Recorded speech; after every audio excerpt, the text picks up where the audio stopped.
Yo, I know I'm not tripping. What is that? What the? What?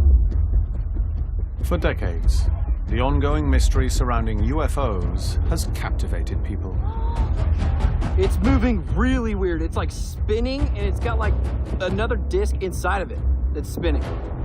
But perhaps even more intriguing are the rumors of a secret group of government agents who investigate them. They started their UFO research programs all the way back in 1947. Dubbed the Men in Black. Many believe they have evidence of alien visitation. If we really are dealing with an extraterrestrial presence, the consequences are world-changing. In 2017, this secret group's highly classified mission was broadcast on the major networks, with reporters showing surprise and excitement, like this. We may not know if aliens exist, but it turns out our government had a special team of UFO hunters that was trying to find out. Funded by a secret multi-million-dollar program, the Men in Black do exist. Their findings hidden, until now. I think people were shocked to learn that the U.S. government was taking it seriously. I'd been behind that radar system for many, many, many years. I'd never seen anything like that. Finally, we're going to hear incontrovertible proof that there are aliens in our airspace.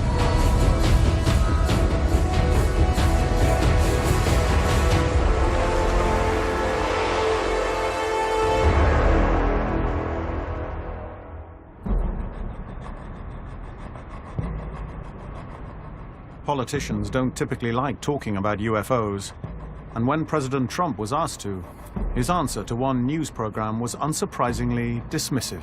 People are saying they're seeing UFOs. Do I believe it? Not particularly. Denial after denial has only fueled the public's desire to find the truth. John Greenwald runs a website called The Black Vault, which has forced the US government to declassify millions of pages of documents, including many about UFOs. For more than 20 years, one of the main focus areas of my research was to prove that the U.S. government and military was not only seeing UFOs, they were encountering UFOs, and on top of all that, they were absolutely lying about it. But just recently, an incredible story hit the headlines. And it changed everything. I was a long-time reporter for the New York Times. My background was really investigative reporting. So I dealt with a wide range of topics, from the mafia to Nazi war criminals to corrupt politicians. And as I like to say, a story is a story. In 2017, Ralph Blumenthal was handed a very different kind of investigation. The story came to me in October when my good friend said she had just attended a meeting in Washington, D.C. with a number of top officials of the Pentagon and the head of a secret program to investigate UFOs, and he was resigning in protest against the lack of support at the Pentagon. And that sounded like a good story, so we took it to the New York Times.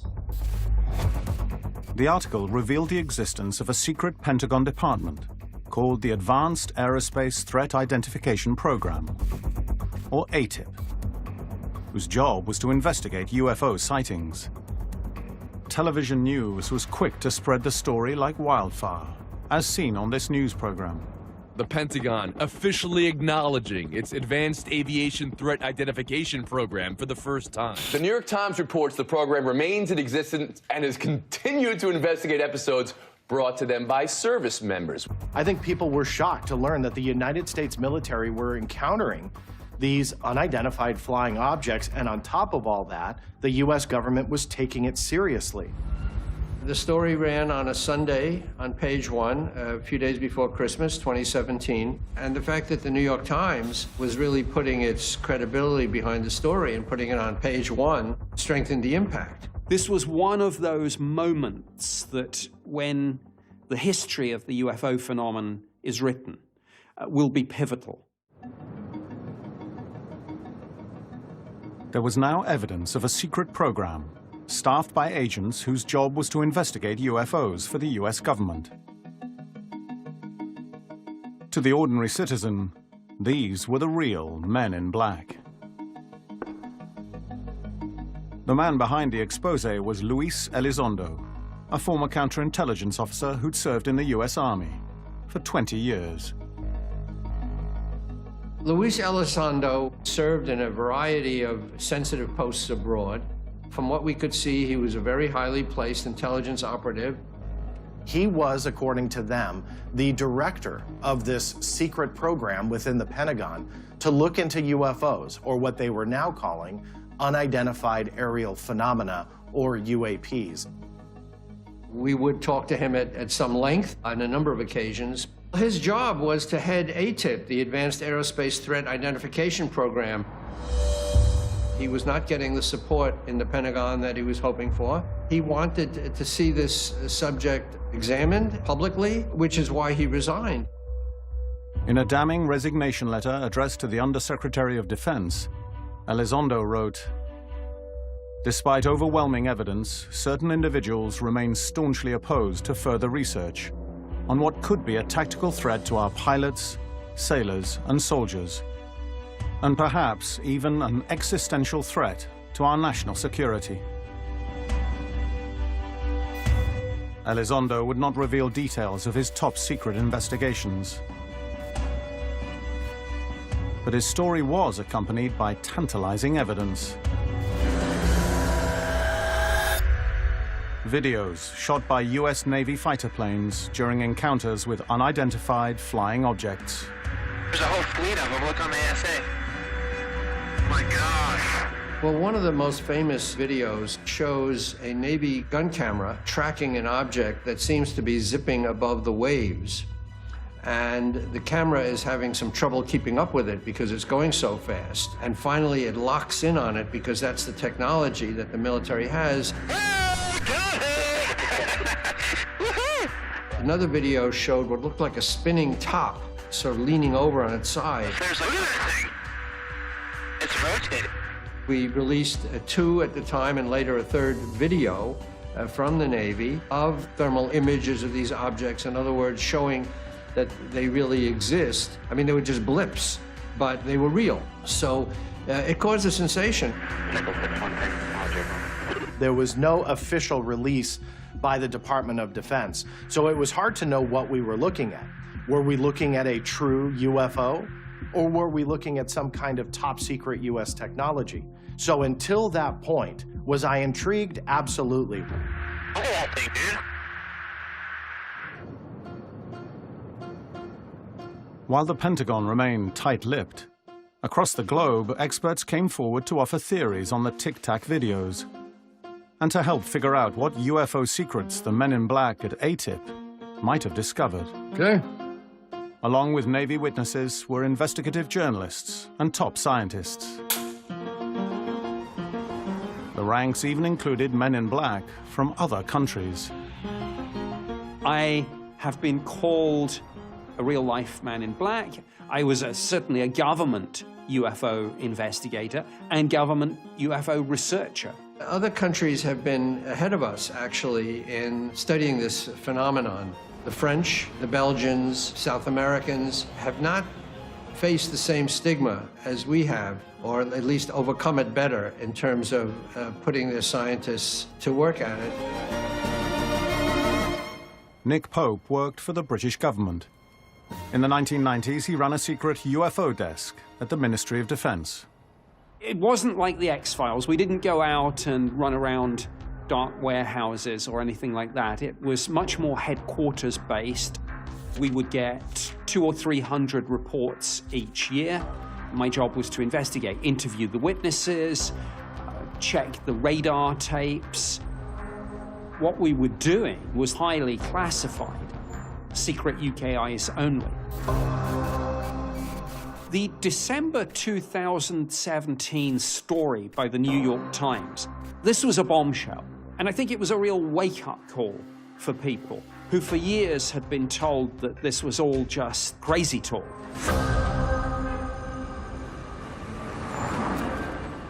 Following the article, the search for answers took a dramatic turn when US Navy servicemen and women came forward. Kevin Day is a retired radar operator who was on board a Navy warship the day one of the Tic Tac videos was recorded. I was a senior chief petty officer, operations specialist, Top Gun graduate. I'd been behind that radar system for many, many, many years. I'd never seen anything like that. Thanks to witnesses like Kevin, it's now possible to piece together the story of what's known as the Nimitz encounter.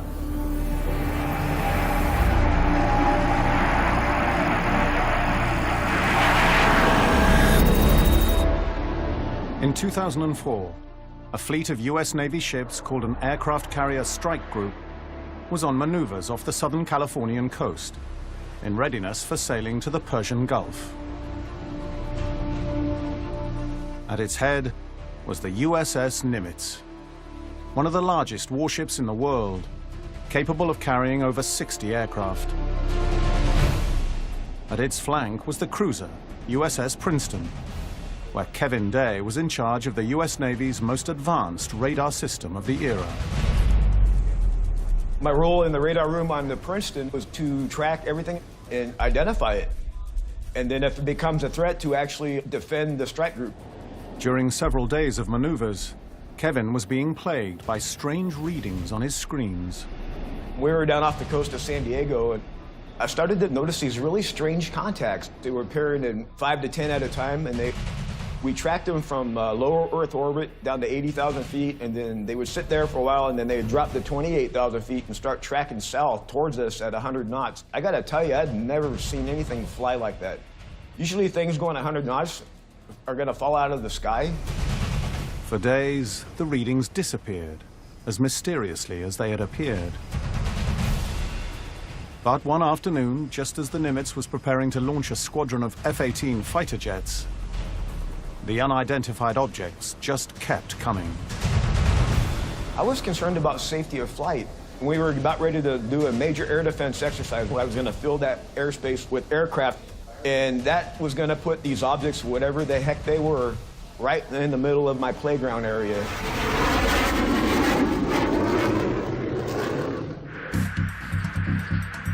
All of a sudden on the radio, in the speaker overhead, we're hearing, oh my God, I'm engaged, I'm engaged. This Tic Tac looking object turns on him, it does a little dogfight on him. I'd never seen anything like that.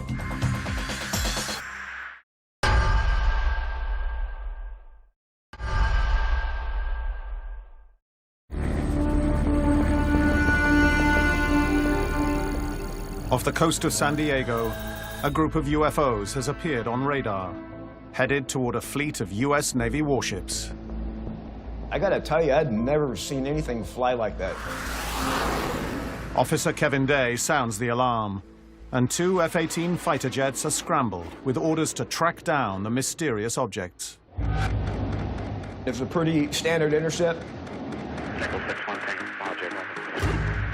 Got 2 vertical objects in the same vertical piece of sky. On the 2D display, they look merged now, and all of a sudden on the radio, in the speaker overhead, we're hearing, oh my God, I'm engaged, I'm engaged. And I'm watching radar, and this thing drops from 28,000 feet down to the surface of the ocean. And I found out later the next day, 0.78 seconds. In less than a second, no sonic boom, no nothing. I'd been behind that radar system for many, many, many years. I'd never seen anything like that, either before or since. The 2 pilots with a bird's eye view of the UFO were Commander Dave Fravor and Lieutenant Commander Alex Dietrich. We were able to then visually pick up what we describe as a Tic Tac, because that's what it looked like, this white oblong-shaped object that was moving very fast. It surprised us. Commander Fravor later spoke vividly about the Tic Tac's maneuvers on a podcast. It's going north, south, east, west. It's just radically moving forward, back, left, right, at will. I mean, you're talking something that's just sitting in space, in the wind, and then it just all of a sudden accelerates. This Tic Tac looking object turns on him, it does a little dogfight on him, and it also just takes off. and leaves them there.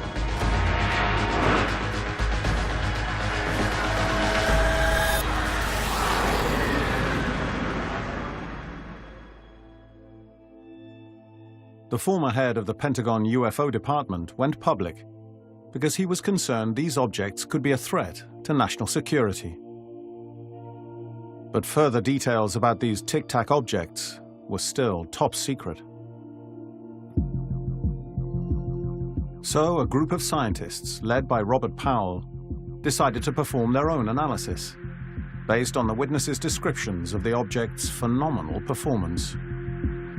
When we began to investigate the USS Nimitz, USS Princeton, F-18 encounters, we wrote a 250-page, basically, report on what encompassed the entire event. The pilot, who is at 20,000 feet with his co-pilot, they see the object and they describe it as being shot out of a gun. I mean, these are accelerations that are phenomenal. We had radar information, testimony from all the radar operators indicating that they were viewing an object capable of moving at speeds that was in tens of thousands of miles per hour. The acceleration values we found were G-forces over 100 Gs, sometimes approaching 1,000 G-forces. At 13 Gs to 15 Gs, the American F-35 fighter just tears apart in the sky. 50 Gs is the most an artillery shell, which is just a chunk of metal, can survive. And we're talking, in this case, of 100 to 1,000 G-forces, which, if a human being, for example, was in that, you would basically be splattered into nothing but liquid mesh. When people looked at the Tic Tac video and some of the other US Navy videos, they noticed movement, sudden acceleration. Oh my gosh, dude. Wow, look at the fly. Which seemed so bizarre that really it's not something that would have a pilot in it. Certainly no human pilot. The report ruled that Tic Tacs were likely to be unmanned, with some deliberate force guiding the movements, possibly driven by artificial intelligence. What really made these objects stand out to the US Navy was a number of things. It has no wings, it has no forms of propulsion, but it moves its tip towards the pilot's plane as he's diving down towards it. And as he's going towards it, it comes around and it's doing a pirouette circle, and he's doing a circle as they're approaching each other. So inevitably the question came up, well, could this be AI? If it's extraterrestrial, AI-controlled drones or probes, perhaps piloted by some sort of machine intelligence, some sort of extraterrestrial AI. I believe that it's worth examining a hypothesis that there is some intelligent force that guides these objects in our atmosphere. I mean, I have to keep an open mind about it. I personally don't think it was a living organism. Whatever it was intelligent. And highly capable, too. As someone who is highly skeptical about these claims, I've tried to rule out that there could be some otherworldly civilization that's visiting Earth, and we just happen to be seeing their technology piloted by artificial intelligence. But you can't. You just simply can't.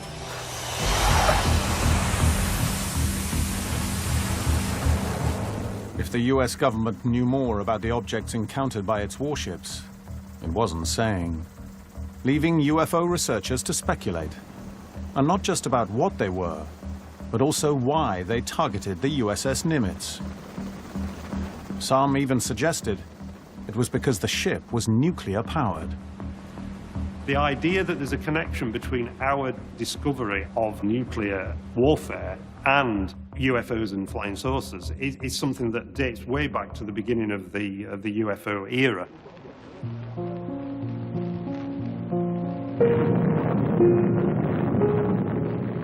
The nuclear age began on July the 16th, 1945, 210 miles south of Los Alamos, New Mexico, with the explosion of Trinity, the world's first plutonium bomb. 2 years later, and just 100 miles away, the Roswell incident kick-started a wave of UFO sightings. The United States Air Force is called upon to investigate reports of unidentified flying objects. So the question is, why? Why did it start at the same time as our atomic age?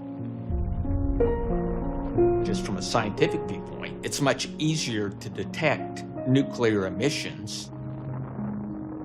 What a number of people in the UFO community believe is that those nuclear explosions first put us on the radar of extraterrestrial civilizations nearby. So it's no surprise that we see a number of cases where UFOs have been seen in close proximity to nuclear facilities.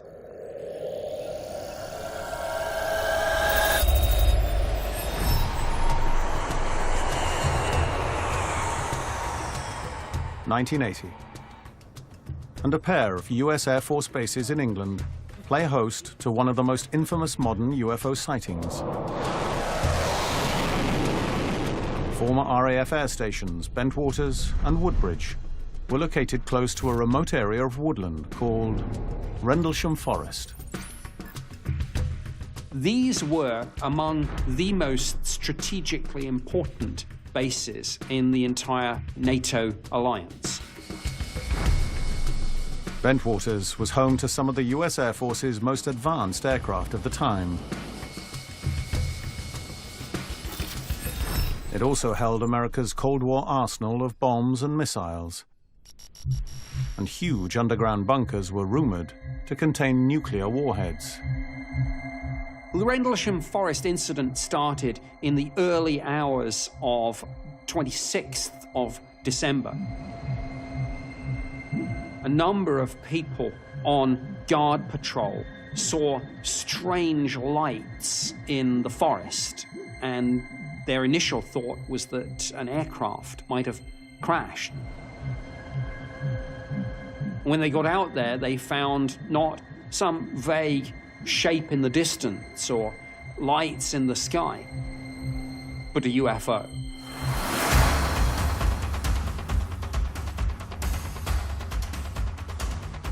The guards in the forest sketched what they saw, and the statements they made described an astonishing sight.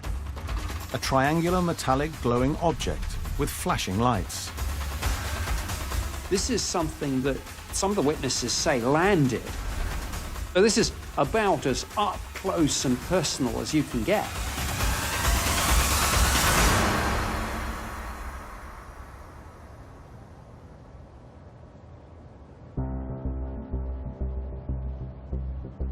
On the next night, Deputy Base Commander Lieutenant Colonel Charles Holt went out into the forest to debunk all this UFO nonsense. But he was not able to debunk it because he ended up a witness himself. Suddenly caught in his own UFO encounter, Holt was faced with 3 star-like objects making sharp angular movements in the sky. He saw this UFO in the sky, zigzagging around, performing extraordinary maneuvers. He said it was almost as if the thing was conducting a grid search. What Holt reported next is chilling. One UFO entered the base's airspace and hovered overhead. He described how this thing shot a beam of light, a narrow beam of light, down at the ground just in front of him and his men. It has been alleged that those light beams not only penetrated the weapons storage areas, but in some way affected the ordnance that was stored there. Holt's story has led to suggestions that the UFO may have switched off nuclear warheads But there's no record of a bunker in the original reports. And some have questioned whether Holt and other witnesses might have confused their stories over the years. The problem is, you get the original account, and then people get asked about it more and more and more, and it's a natural sort of thing that you see in other areas of folklore. One of the American airmen claims that he saw an actual physical object. So every time it's told, it gets better in that the object becomes ever more elaborate, ever more lights on it, that he not only approaches it and sees it, but touches it. Now, that's not to say that nothing actually triggered the story in the first place, but I think we should be very skeptical about things that people have said happened to them 20 or 30 years later. It started as a real experience, but it's become a legend. Rendlesham remains a mystery, but it was not the first time that UFOs have been accused of tampering with nuclear weapons.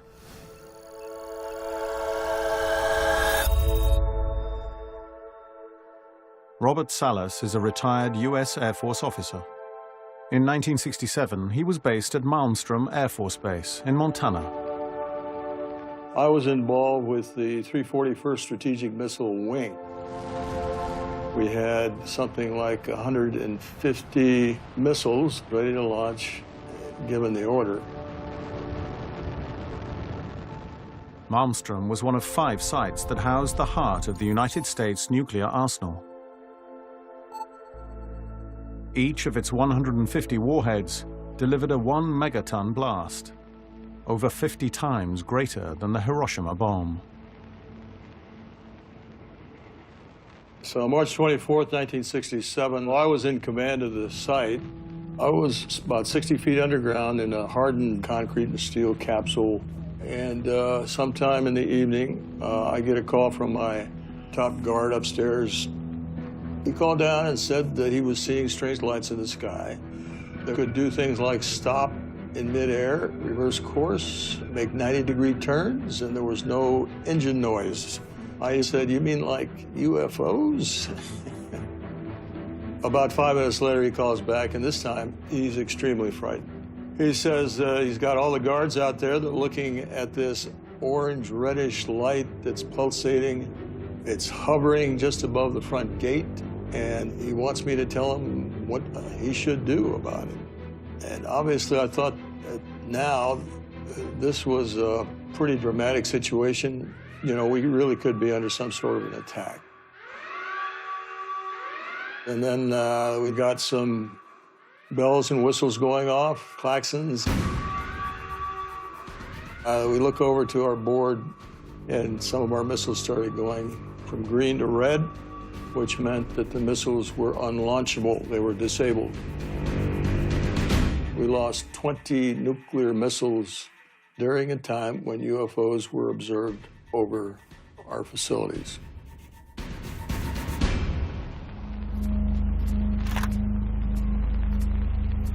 I believe there's sufficient evidence of UAP activity around nuclear sites to validate an investigation into that subject deeply. Some people point as extraterrestrial visitation is some sort of warning to humanity. We can switch off these weapons at will. Don't try and use them against us. Don't use them against yourself. Don't blow yourselves up. Shining a beam of light on our nuclear weapons. To me, that's a message. It's a message that says, get rid of your nuclear weapons.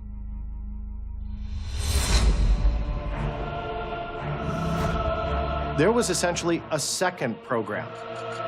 There were papers on anti-gravity and wormholes that would be needed for interstellar travel. Do we have neighbors on a planet that was so close? I mean, that would be incredibly exciting.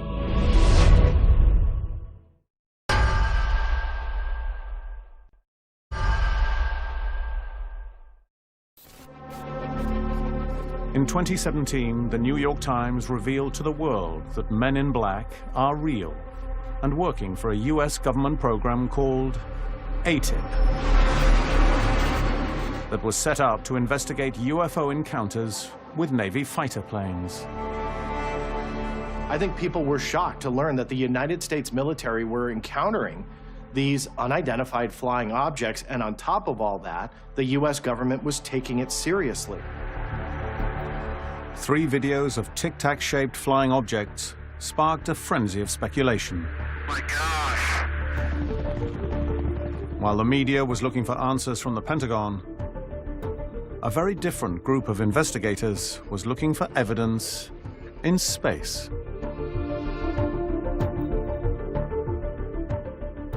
The acronym SETI stands for the Search for Extraterrestrial Intelligence. So that's one of our projects to find not just life beyond Earth, but life that's clever, intelligent, the way Homo sapiens is. Most SETI revolves around the use of radio telescopes to listen for signals from other civilizations. I think it's one of the best opportunities we have of finding scientific proof of the existence of extraterrestrial life. You take these big antennas, you point them in the direction of a nearby star system, and you try and find a signal coming from that direction, the kind of signal that only a transmitter could make.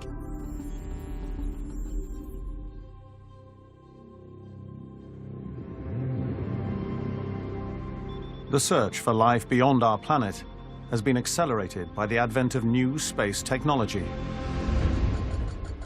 In the last 25 years, astronomers have discovered the existence of 4,000 exoplanets, some of which are similar to Earth and could be home to intelligent life. When I was a kid, you know, scientists weren't sure, were planets commonplace or were they rare? Nobody knew because we hadn't found any around any other stars. But beginning in 1995, we did start finding these things, and what we know today is that essentially all stars have planets. Planets are really commonplace. And so maybe life is commonplace, and if we just look hard enough, we'll find that it's all over the place, including intelligent life. Out in the universe, there are many, many, many planets that might be conducive to life-friendly conditions. We know that on Earth, life can occupy some pretty unpleasant conditions, and so kind of all of that mean that it's more likely than not that there's some kind of life out there. In 2019, SETI scientists found a signal coming from the star system Proxima Centauri. That's the nearest other star system to our own solar system. It's only a little over 4 light years away. And this signal, well, that's exactly the kind of signal that you know comes from a transmitter. Proxima Centauri is the closest star to our Sun. It's located within the Alpha Centauri solar system.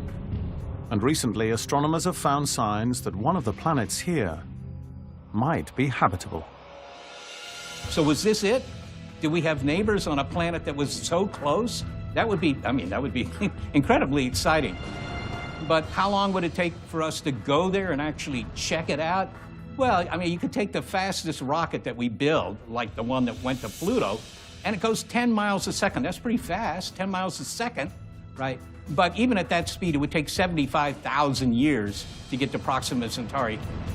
The interesting thing that I find with the SETI project is they're similar to me in that they believe that there's intelligence out there, much more advanced than us. But where they and I disengage is, are they capable of getting to our solar system? And because we are not capable of getting to another solar system, they assume the vice versa is true.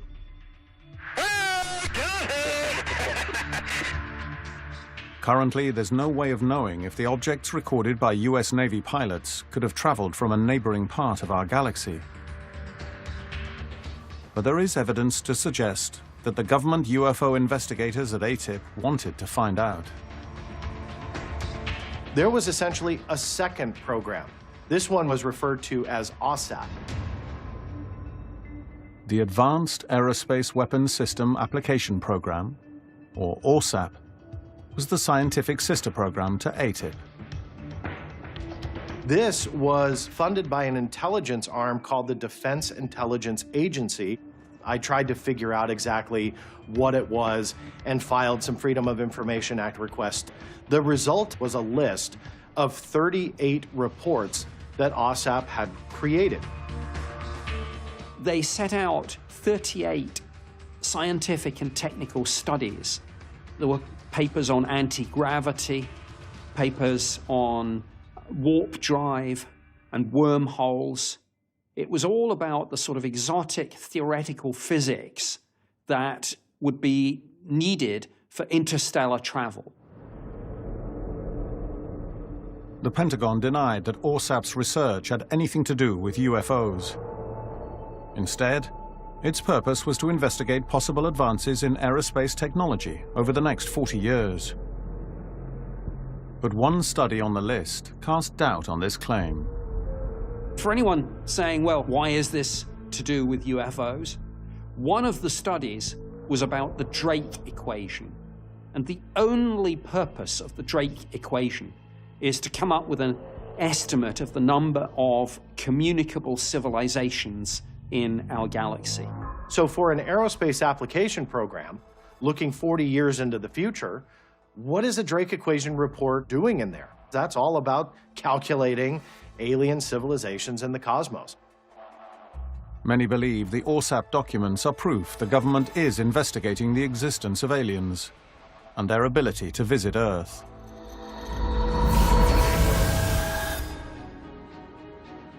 And although they've found no hard evidence of extraterrestrials yet, SETI's search continues. I think the current generation of radio telescopes are just about on the cusp of where they need to be, and the next generation will have the power to detect, certainly, any civilization in our small part of the Milky Way galaxy. So these are exciting times. You know, are we close to finding ET? Personally, I think if we don't succeed within 50 years, by that point, we will have looked at so many other star systems that the fact that we're not finding any signals may mean something. But it doesn't mean anything yet today. We haven't looked at enough of the sky. What is that? What? We all of a sudden saw three lights coming from the horizon. The object hovered 30 seconds. This theory has suggested that you get something that's almost alive. This is a really far out idea.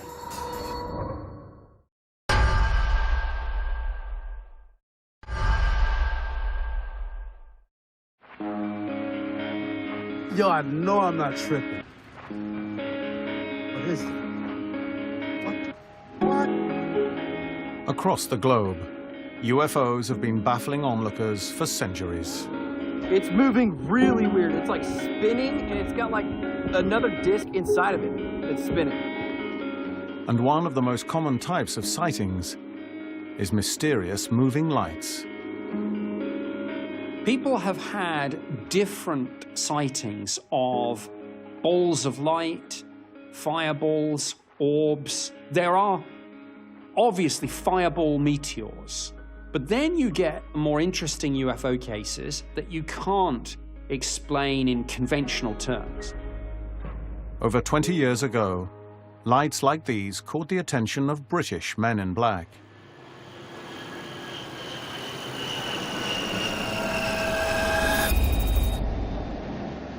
The number of sightings of unexplained objects was stacking up.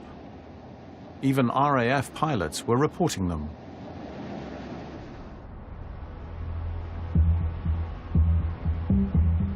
Concerned there was a threat to national security, the Ministry of Defense turned to the UFO desk for answers. A colleague of mine in the Defense Intelligence Staff and I got together, and what we decided was that we should effectively undertake an intelligence assessment of UFOs. What are the threats? What are the opportunities? What does the science tell us? The study was given the codename Project Condign. It remained top secret until 2006, when investigative journalist David Clark had its findings declassified. I was given a brown envelope with this huge 3-volume report, and quite clearly a lot of it was easily explainable. If you look through the conclusions, vast majority of reported sightings could be explained by ordinary objects. And a lot of those things turned out to be ordinary aircraft, balloons, natural phenomena. But several mysteries remained. Crucially, moving balls of light that the scientists called buoyant plasmas. In some instances, they thought that these plasmas could not only change shape, but could interact in some way with witnesses, maybe even respond to stimuli. The top-secret government report had set out to explain all UFO sightings, but instead created a new mystery, suggesting that plasmas were moving freely through our skies. This is a really far-out idea, and yet there's no hard evidence to support this theory. Å, fy fader! Jeg filmer det, jeg har det på tape! Not far away in Norway, more evidence was emerging. Hesdalen in Norway is an area where over decades people have reported strange balls of light. They're called the Hesdalen Lights, and like the plasma described in the British UFO report, they move. From as far back as the 1980s, these lights have made hundreds of appearances and captured the attention of Italian astrophysicist Massimo Teodorani. I went to Hesdalen in order to try to take data on this kind of phenomenon. We all of a sudden saw 3 lights that were coming from the horizon from south.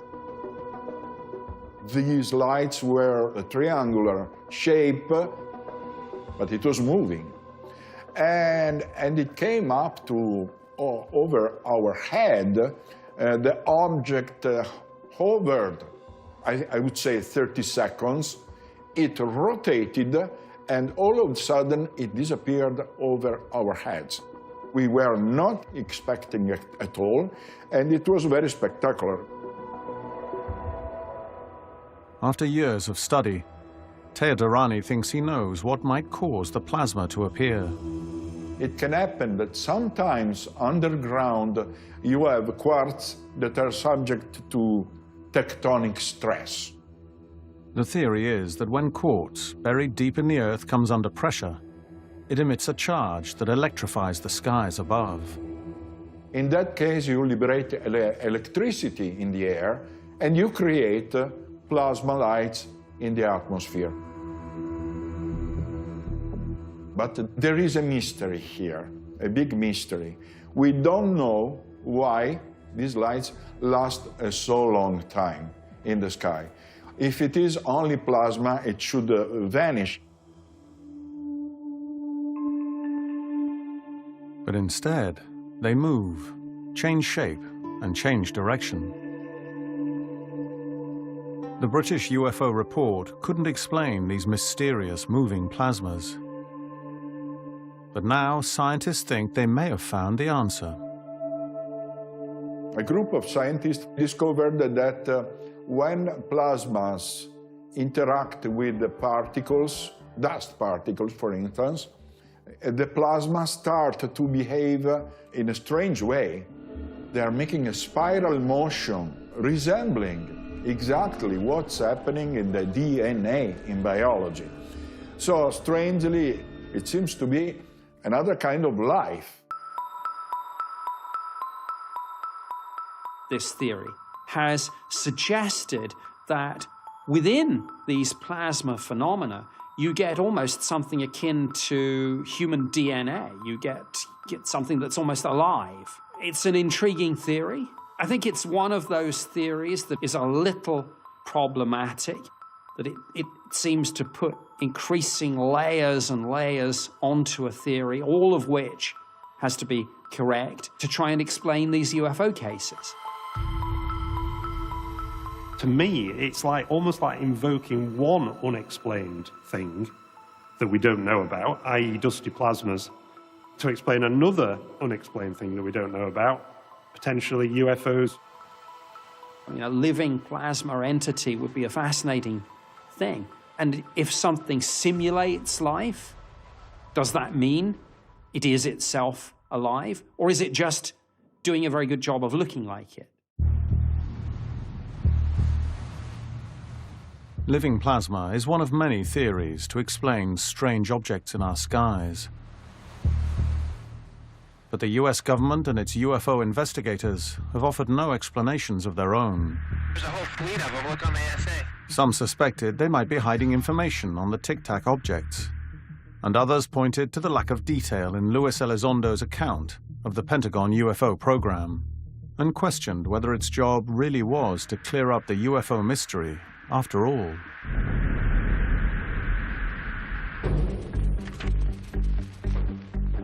Suspicion surrounding the motives of the Men in Black dates all the way back to the UFO craze that created them. Looked like a falling star. It was red and kind of coming down. I mean, I know myself I saw it, but I can't fathom it because it seems so unreal. The world was essentially in turmoil, still trying to clean up what happened during World War II. People were nervous that maybe there were Nazi technology that had survived after the war. You also, at the same time, had the Cold War being initiated, and paranoia in the U.S. was running high. I mean, we literally thought that the Soviets were going to come and bomb us at any minute. So now, in 1947, there's a flying saucer craze. People were nervous that the Soviet Union had highly advanced technology that they were potentially now going to point at us. So when the UFO craze happened, the general public was scared. Not necessarily of aliens, but scared about a phenomena that nobody could explain. In response to the widespread panic, the US government launched a formal investigation into UFO sightings, and the Men in Black were born. They started their UFO research programs all the way back in 1947, and really everything is referred to as Project Blue Book. Project Blue Book aimed to calm the nerves of the general public. In 1952, the American people eagerly awaited news about the truth behind UFOs.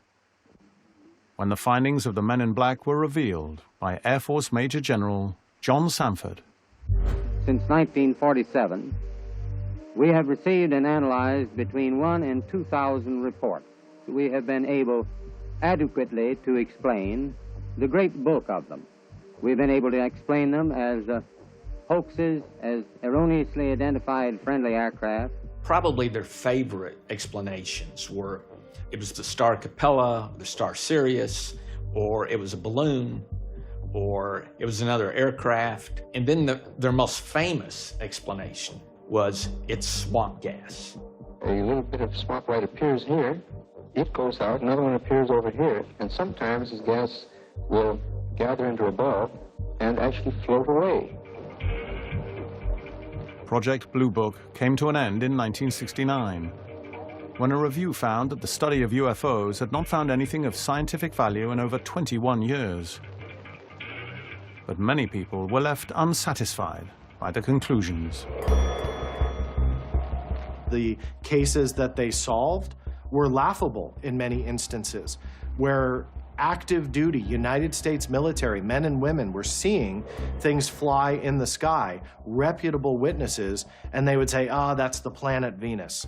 You know, the planet Venus doesn't make a right-angle turn and speed off in the sky. I think the true objective of Project Blue Book wasn't an investigation, but rather an explanation. The whole UFO thing, they wanted it to go away. As they shut the project down, not all of its 12,000 UFO reports had been explained. At the end of it all, they said only 701 remained unidentified. But now the question is, do you believe them?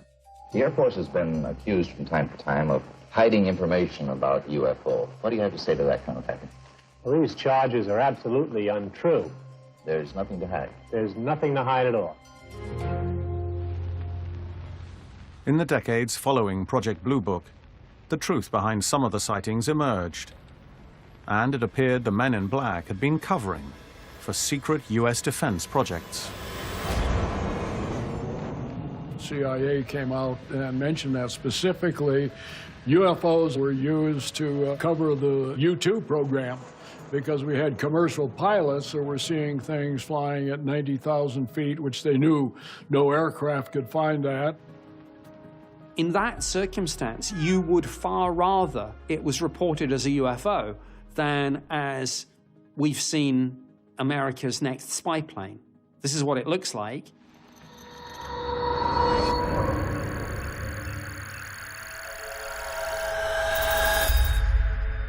I think it's absolutely possible that the Nimitz encounter in 2004 was American technology. You have to keep in mind, with American classified technology, it is not uncommon for huge aircraft to be flying in our skies for decades before the general public even knows the craft exists. So will we find out in the year 2035 or 2050 that this was highly classified technology? Maybe. Researchers who believe the Tic Tacs are our own technology have suggested that U.S. Navy pilots and radar operators are being used as guinea pigs by the U.S. government's own armed forces.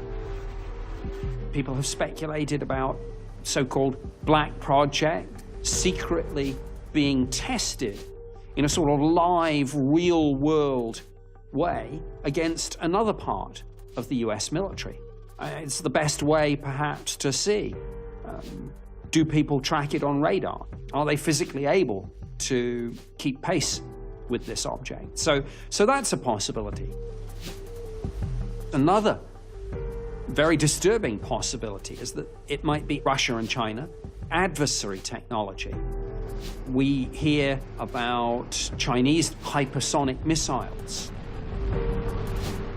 about AI-controlled drones. This is the next level of battle space technology. Has somebody made a quantum leap breakthrough? While many experts agree the videos show objects that could be explained by current or next-generation technology, others argue that this ignores the personal accounts of highly trained Navy eyewitnesses. We've got testimony indicating that they were viewing an object capable of moving at tens of thousands of miles per hour. Normally, even when we talk about hyper missiles, you're talking about 4,000 to 5,000 miles an hour. So to have any object capable of moving at tens of thousands of miles an hour is well beyond any capabilities that any nation states have. I'm still undecided about those videos, so I'm not yet prepared to say that this couldn't be our own technology. Could this be something extraterrestrial? Many possibilities are still in play. So there was something beneath the water. They had no idea what it was. Our sonar control operators actually heard these objects enter the water. When you're looking at this through the eyes of an intelligence officer in government, you figure this means something.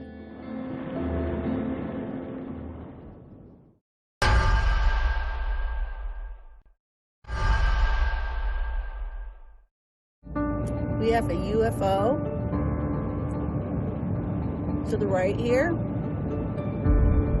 Solensu, desapareció. Across the globe, people have recorded thousands of UFO sightings. Oh my gosh, dude. Wow, look at that. But the Tic Tac videos, leaked in 2017, are seen by many as the most significant yet. Filmed using US Navy infrared cameras, the videos have led some to believe that cutting-edge technology is capturing UFOs that were once invisible.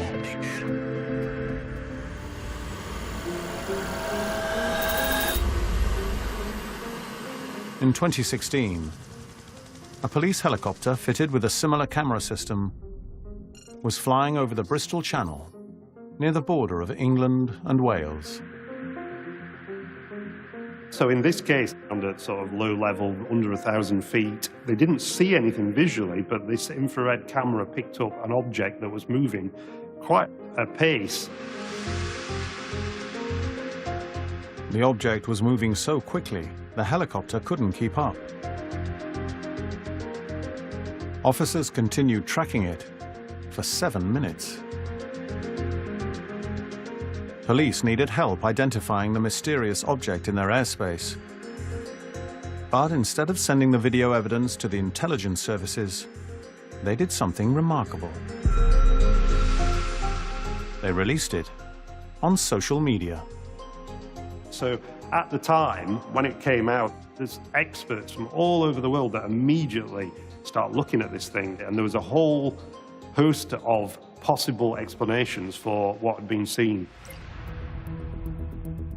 Twitter lit up with theories of aliens, a UFO, balloon, drone, or even a Chinese lantern. They didn't think it was a Chinese lantern because it was moving against the wind. The drone idea was dismissed because it was moving too fast, and a balloon would not be able to fly into the wind either. To this day, the sighting remains unexplained.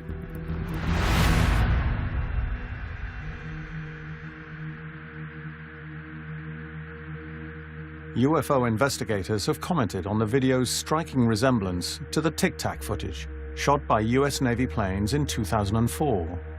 They've also made another link.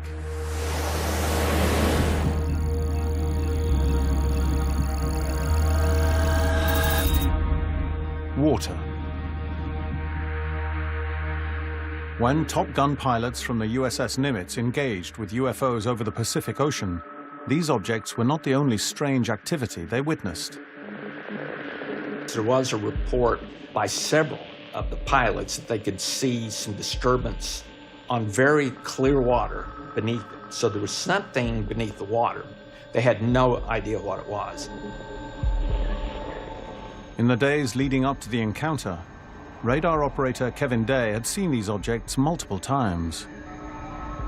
On one occasion, the Tic Tacs dropped all the way down to sea level and then vanished from his screens. His search for answers led him underwater to the fleet's submarine. Our sonar control operators actually heard these objects actually enter the water, and then they tracked them on sonar going underneath the water at 500 knots. So these objects, whatever they were, they're transmedium. They can go through space, and apparently they can go through water, and they're not inertially affected. Transmedium is a term given to objects that can move seamlessly between different environments. These are objects that are moving purportedly at several hundred miles an hour under the water. We don't have that capability. We do have torpedoes, which move actually at around 100 to 150 miles per hour, which is really amazing. But we do not have the ability to move at several hundred miles an hour under the water. The evidence for transmedium UFOs is hotly debated and disputed, but that hasn't stopped speculation. Some people literally think it means alien bases under the sea. Other people think that water may be essential for the UFOs.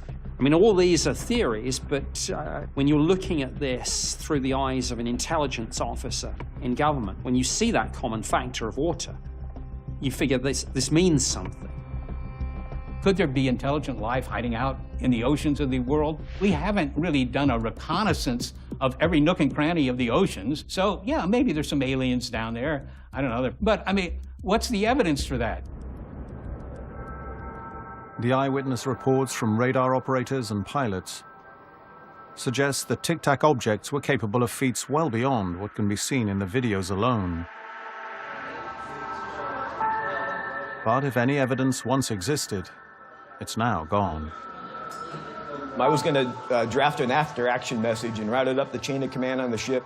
I turned to the technician, and he looks at me, and he said, a couple guy in what appeared to be Air Force uniforms came on board our ship, and they took all of our radar data and all of our communications data. Some of the people on the other ships have reported the same thing happening.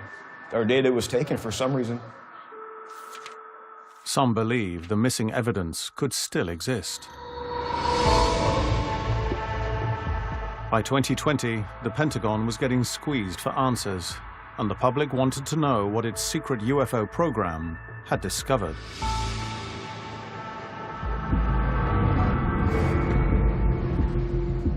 The ramp up to the UAP report released by the government, man, that was exciting. This would be the moment that the president got up and said, "My fellow Americans, people of the world, we're not alone."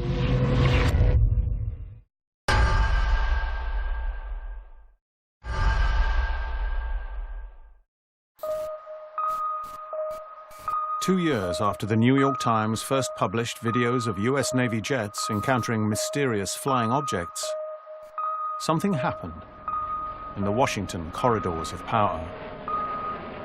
The Pentagon quietly admitted the videos were real, confirming that unidentified aerial phenomena were making incursions into their training exercises.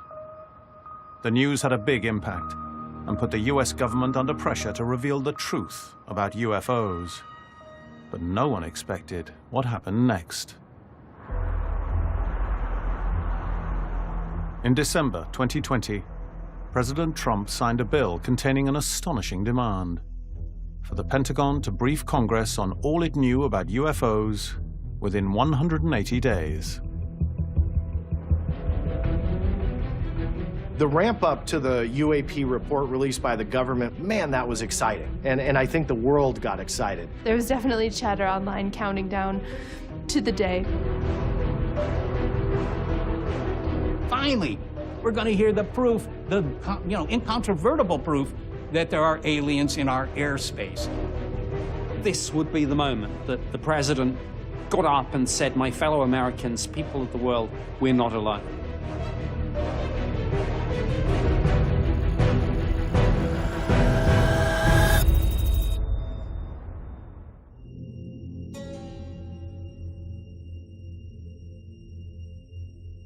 We take all incursions into our operating spaces. By any aircraft, identified or unidentified, very seriously, and investigate each one. We are taking the entire matter seriously. The eagerly awaited report revealed the Pentagon had investigated 144 UFO sightings since 2004 and had been able to explain just one. The report that was released by the Pentagon is very, very significant because it shows there's been a sea change in the attitude of the American government on this subject. The last time they looked at it was during the 1950s, and the report that was produced in 1969 effectively said that they didn't need to pay any further attention to it, whereas the new report says the opposite. The report was just a summary. And while it confirmed the existence of the $22 million program set up to investigate UFOs, it didn't offer any explanations for the UFOs themselves. The 9 pages, as limited as they were, did say that these objects are probably real. Probably. They put that equivocation in there, but basically they were saying they're real and that they represent a potential threat to aviation. The government basically is admitting they do not know what these objects are. And once you wrap your head around that the United States government, out of 144 objects, could only identify for certain one of them, it really brings up the question, and well, exactly what are these objects? But the report did suggest that a brand new program had been set up to find answers. Now we just can't walk away from this subject, right? We can't just ignore it. It's got to be evaluated. The sooner we have open hearings, the better it's going to be, because you're going to get more witnesses come forward. So it has had an impact. The Pentagon's report sent shockwaves across the globe. Despite the report's lack of answers, this was the US government admitting UFOs were real.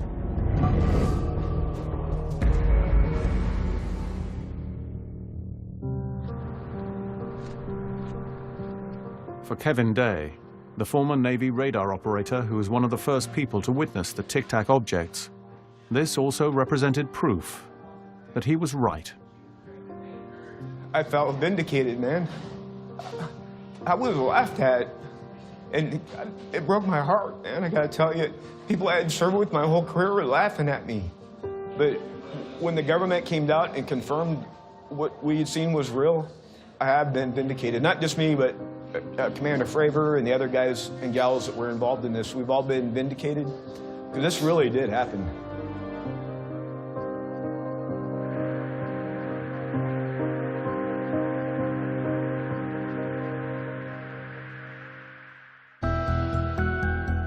Well, we're on board HMS Northumberland for a new series of cat and mouse games with hostile nations. Warship Life at Sea starts Monday night at 9. And getting us in the mood for Tom Hanks Day here on Channel 5 tomorrow, it's the brilliant Green Mile next.